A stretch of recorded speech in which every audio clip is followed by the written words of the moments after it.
प्रभु की सर्वज्ञ कृपा हमें सुधारना शुरू करती है। वो हमें अनुकूलता ही दे ऐसे भ्रम में मत रहना। कभी कभी हमें बहुत प्रतिकूलता की आवश्यकता होती है, पर हम देहाभिमानी होने के कारण इस बात को स्वीकार नहीं करते।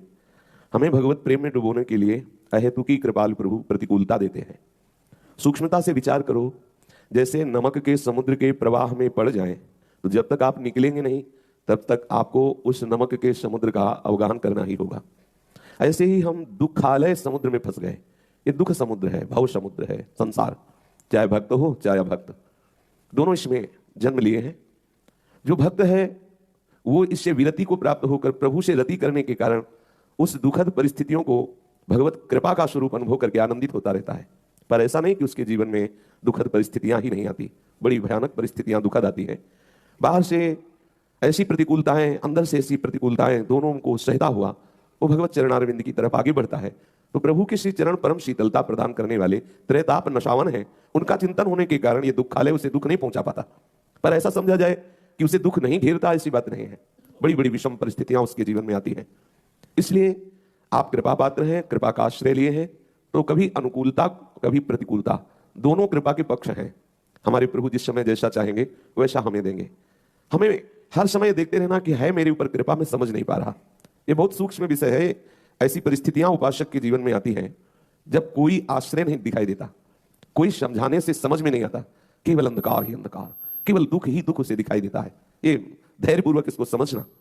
मेरे सर्वज्ञ स्वामी कृपा करके हमें प्रतिपल प्रतिकूलता प्रदान करते हैं, जिससे मुझे लगता है कि सब झूठा है, ये सब दिखावा है संसार।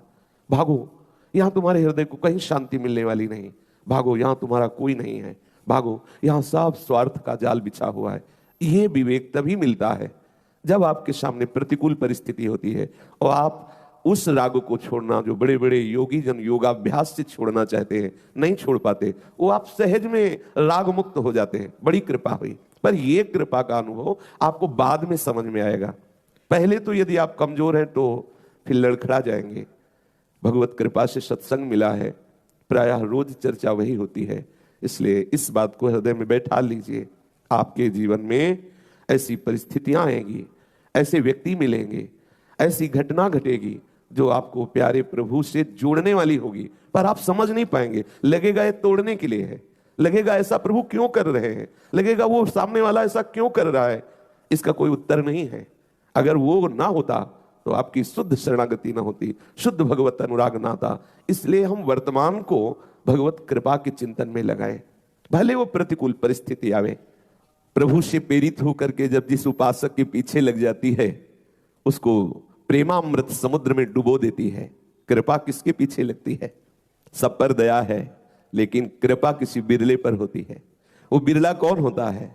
जिसने पुकारा, हे कृपा समुद्र, हे दीन वत्सल, हे हमारे हृदय के परम धन, अब मैं अधम दीन कहां जाऊं, मेरे से कोई साधना नहीं बन सकती, मैं बहुत भयभीत हूं इस संसार के दुख से, मृत्यु से, रोगों से, लोगों से। हे दया सिंधु, हे समर्थ स्वामी, मुझे बचाओ।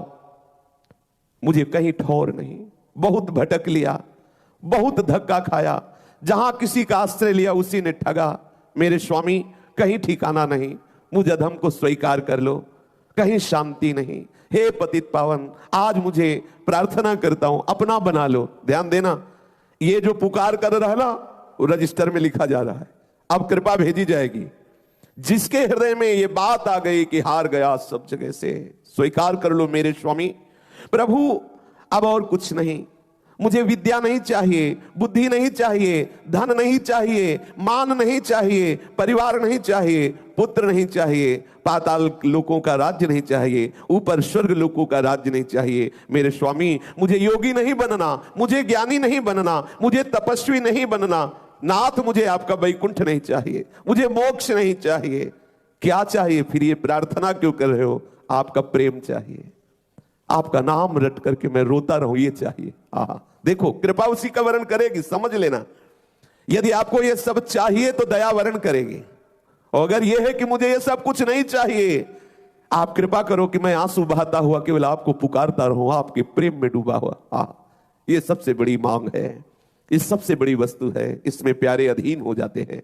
उस प्रेमी के पीछे पीछे डोलते हैं अखिल लोकों के स्वामी। नाथ मुझे कुछ नहीं चाहिए, केवल आपके लिए रोना चाहिए। आपको पुकार पुकार के रोऊं, ऐसी मुझे वो सामर्थ्य दो कि मैं बार बार भले जन्मूं लेकिन आपके लिए जन्मूं, आपके लिए रोऊं, आपके लिए भटकूं, आपके लिए तड़पूं। ये मुझे दे दो। मुझे नहीं चाहिए आपके परम धाम वैकुंठ का वास। एक क्षण भी, स्वप्न में भी कभी ऐसा ना हो कि मैं आपको भूल जाऊं। बस मुझे ये दे दो, अखंड स्मृति और आपके लिए तड़प तड़प के रोना। आप भेजेंगे कृपा। ये मांग जिसके हृदय में है, यदि आपने भूल से भी ऐसी मांग कर ली है तो संभलना, कृपा आ रही है, संभालेगी, आपको ये स्थिति प्रदान करेगी, इस महान दुर्गम संसार से मुक्त करके सच्चिदानंद प्रेम में डुबो देगी। अब कैसे रूप रख के आती है कृपा, उसका परिचय भाई जी देते हैं। कह रहे हैं कहो पहले रूप लेके आवे कि पुत्र का हरण हो गया, मर गया लड़का। अब आपको लगेगा कि जब से भक्ति शुरुआत की, पुकार के कहा तभी से शुरू हो गया ये सब।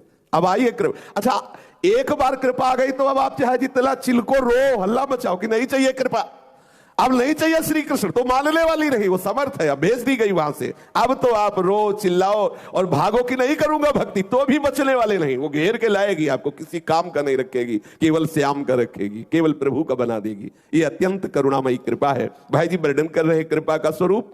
बोले कभी दारुण दुख देगी, आसपास अंधेरा ही अंधेरा, कोई सहयोग देने वाला नहीं, जिधर देखो ठोकर ही ठोकर। सच्ची मानना, सच्ची मानना।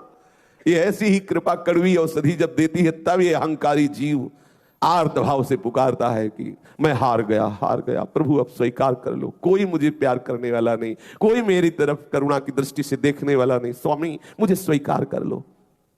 कभी वो करुणा कृपा प्रभु की दारुण दुख रूप धारण करती है और घेर लेती है, और कभी घोर आयश अपमान ये रूप धारण करती है। साधक घबरा जाता है। ये कृपा रूप धारण कर, अपमान का रूप धारण करती, जिधर देखो उधर अपमान ही अपमान। जीवन में बहुत ये देखने को मिला है, प्रतिपल पग पग में ठोकर, पग पग में अपमान। कहीं कोई आज तक ऐसा नहीं मिला कि ऐसे पीठ ठोकने वाला मिला हो। वाह शाबाश, आगे बढ़ो ना, बस वो और आसपास से का। और उस समय लगता है कि कोई तो ऐसा कहे कि ठीक है, कोई तो ऐसा कहे कि चलो बहुत सौभाग्य है। कोई ऐसा नहीं। जिसकी देखो उपहास, जिसकी देखो कठोर वजह, जवान जोगी वैद रोगी सूर पीठी घावरे, इन्हें न देख पति आवरे। अरे देखो दिन में ये भीख मांगते हैं, घर देखते हैं, रात में डकैती डालते हैं। कैसे कैसे कठोर वचन, कैसे कैसे उपहास, कैसी कैसी निंदा। तब हृदय में लगता कि भगवान के मार्ग में चलने पर ऐसा भी होता है, तो ऐसा ही होता है। क्योंकि ऐसा ही होने पर, अरे अभिमानी जीव जो नाना प्रकार के तू भोगों में फंसा हुआ, तभी तुझे असली वैराग्य miलेगा। मेरे स्वामी चतुर डॉक्टर हैं, औषधि बढ़िया देते हैं, और ये ऐसे दयावान डॉक्टर हैं कि तू चाहे जितना चिल्लाए रोए, वापस भी लौटना चाहे तो नहीं लौट सकता। पीछे से गेट बंद, क्योंकि ये बहुत कमजोर है ना, आगे देख करके ऐसा दुख भागना चाहता है कि अब लौट चलो, नहीं करनी भक्ति भैया, इतने ठीक जितने आनंद में, अब उतने में खड़े नहीं रह सकते, पीछे लौट नहीं सकते, बढ़ना ही पड़ेगा आगे। ये है कृपा सिंधु की कृपा, तभी वो जीवन मुक्त होता है। किसी भी महापुरुष के चरित्र को पढ़ के देख लीजिए। कभी कृपा घोर आयश का रूप धारण करती है, अपयश का, कभी अपमान का रूप धारण करती है, समस्त मान सम्मान का अपहरण कर लेती है। कभी जगत के सुंदर जितने भी तुम्हारे आश्रय हैं सब छीन लेती है, यहां तक कि शरीर का भी आश्रय। शरीर बल से कुछ करना चाहोगे, लो असाध्य रोग, अब केवल हरिशरणम रास्ता बचा। उसको दीन कर देती है, सब जगह से हटा के एकमात्र दीनानाथ का आश्रय। ये कृपा से ही होता है, दूसरा कोई उपाय नहीं। इसीलिए कहते हैं साधन तो अहंकार नष्ट करने के लिए, भगवत प्राप्ति तो कृपा से होती। यह है कृपा का परिचय। कभी कभी पथ भ्रांत कर देती है। जैसे ये क्यों करती है पथ भ्रांत, ये तो भगवत कृपा है। बोले इसलिए पथ भ्रांत करती कि आपको बहुत है ना कि मैं बहुत ज्ञानी हूं। अब जब उतरे मार्ग से अलग खड़े होता, फिर पुकारो हे हरि, चूक हो गई, चलो फिर चलो। किसी भी तरह का अहंकार नहीं, किसी को भी, चाहे वो भगवान शिव हो, चाहे वो देवर्षि नारद हो, चाहे भगवान ब्रह्मा हो, महान से महान कोई भी हो, सबको एक बार इस कृपा ने इस स्थिति में पहुंचा दिया है कि बोले कि हे हरि, बस आप ही मेरे आश्रयदाता हो।